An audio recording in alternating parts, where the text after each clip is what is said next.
Assalamualaikum warahmatullahi wabarakatuh. Baik anak-anak, untuk hari ini mari kita lanjutkan pelajaran tema 5 subtema 1 ya. Untuk hari ini kita belajar di pembelajaran 3. Ayo belajar. Nah, di sini kita akan belajar tentang kata baku. Apa sih kata baku itu? Kata baku itu adalah kata yang sesuai dengan kaidah bahasa Indonesia. Udah cukup sampai situ. Ya. Kalau ditanya apa sih kata baku itu? Kata baku adalah kata yang sesuai dengan kaidah bahasa Indonesia. Nah, sumber utama kata baku itu adalah yang biasa digunakan di Indonesia itu adalah yaitu penulisan kata baku adalah Kamus Besar Bahasa Indonesia ya. Jadi sumber utamanya itu dari Kamus Besar Bahasa Indonesia atau yang disingkat sebagai KBBI. Kamus Besar Bahasa Indonesia. Ya.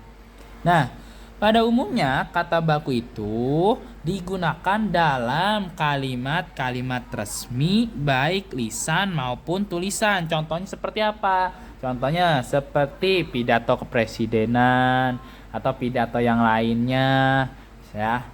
Untuk acara-acara resmi secara tertulis maupun secara lisan. Misalkan kalau lisan berarti ketika berpidato. Kalau tertulis berarti ketika apa? Ketika dalam surat menyurat ke lembaga ya.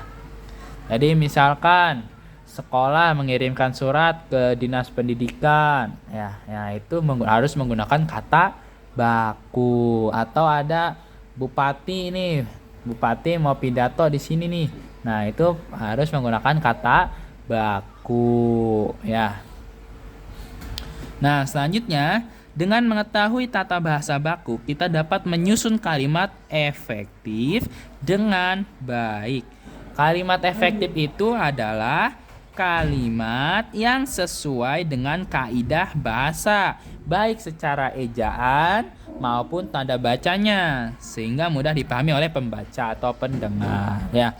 Jika kata baku tadi adalah kata yang sesuai dengan bahasa Indonesia, kaidah bahasa Indonesia, kalau kalimat efektif itu adalah kalimat yang sesuai dengan kaidah bahasa, baik itu ejaannya maupun tanda bacanya. Dah, cukup sampai situ juga, betul ya. Harus dapat pahami ya. Nah, kalimat efektif ini dapat berupa kalimat ajakan. Kalimat ajakan itu apa sih? Kalimat ajakan itu adalah salah satu jenis kalimat yang berfungsi menyampaikan keinginan seorang pembicara pada seseorang agar mengikuti ajakannya atau mengikuti perintahnya. Misalkan, ayo anak-anak kita mulai belajarnya. Nah, itu adalah salah satu contoh dari kalimat ajakan atau kalimat perintah ya. Kalau ada ayo berarti itu dinamakan kalimat ajakan ya. Kalau misalkan Budi tolong ambilkan sapu ya. Nah, itu adalah kalimat perintah ya. Nah, kalimat ajakan ini ditandai dengan kata-kata ajakan ya, seperti mari, ayo, marilah, dan ayolah. Nah, itu adalah kata-kata ajakan ya. Jadi kalau misalkan Pak Ahmad ngomong, ayo anak-anak kita mulai pembelajaran hari ini, dibuka bukunya. Nah ya, kalau ada kata ayonya itu berarti kalimat ajakan ya. Silahkan dibuka bukunya, buku tema 5. Nah, itu berarti kalimat perintah ya. Nah, contoh kalimat ajakan yang pertama yaitu adalah itu mari berangkat bersama ke sekolah. Yang kedua, marilah kita belajar bersama. Yang ketiga, ayo kita bermain sepak bola. Yang keempat, ayolah bermain denganku.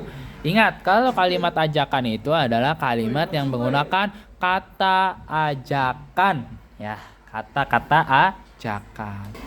Nah, baik, mari kita lanjut ke materi selanjutnya ya. Nah, ini matematika agak sulit nih. Kalian harus benar-benar diperhatikan ya.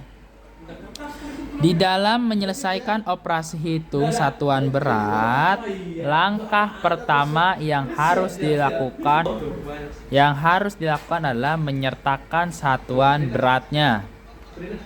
Untuk memahaminya, perhatikan contoh soal berikut. Pertama, 10 kuintal plus 450 kilogram. Nah, 1 kuintal itu sama dengan berapa? Sama dengan 100 gram. Makanya ini kan ditanyain 10 kilogram nih. Nah, kita rubah dulu dari kuintal ke kilogram ya. 10 kuintal. 1 kuintalnya adalah 100 kilogram. Jadi ditulis ya, sama dengan 10. 10 dari mana? Dari sini, dari soal. 100 kilogram dari mana? Dari 1 kuintal itu sama dengan 100 gram. Makanya 10 dikali 100 ya. Terus ditambah 450 kilogram. Nah, makanya sama dengan 10 kali 100 sama dengan 1000. Nah, ini kan sudah jadi kilogram nih. Nah, tinggal ditambahkan 1000 kilogram ditambah 450 kilogram sama dengan 1450 kilogram. Nah, caranya seperti itu ya. Nah, sama dengan ons ya. 1000 gram ditambah 5 ons sama dengan berapa ons? Nah, makanya dari gram ini kita rubah dulu ke ons. Nah, 1000 gram ya, 1000 dibagi 100 ya. Kenapa Pak kalau bisa dapat 100? Karena ons itu sama dengan mana?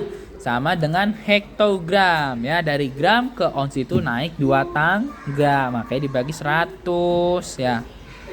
Nah ya, 1000 dibagi 100 ya. Maka hasilnya 10 ya. 10 kali 100 berarti 1000. Ini kan udah diganti nih, udah ganti jadi ons ya. Nah, makanya sekarang udah pembagian nih. Kalian harus benar-benar bisa berhitung ya, perkalian maupun pembagiannya. Nah, ini sudah dikonversi menjadi ons. 10 ons ditambah 5 ons, maka hasilnya adalah sama dengan 15 ons. Nah, ya. Kalau sudah mengerti ya silakan kalian berlatih nih 1 sampai nomor 5 ya.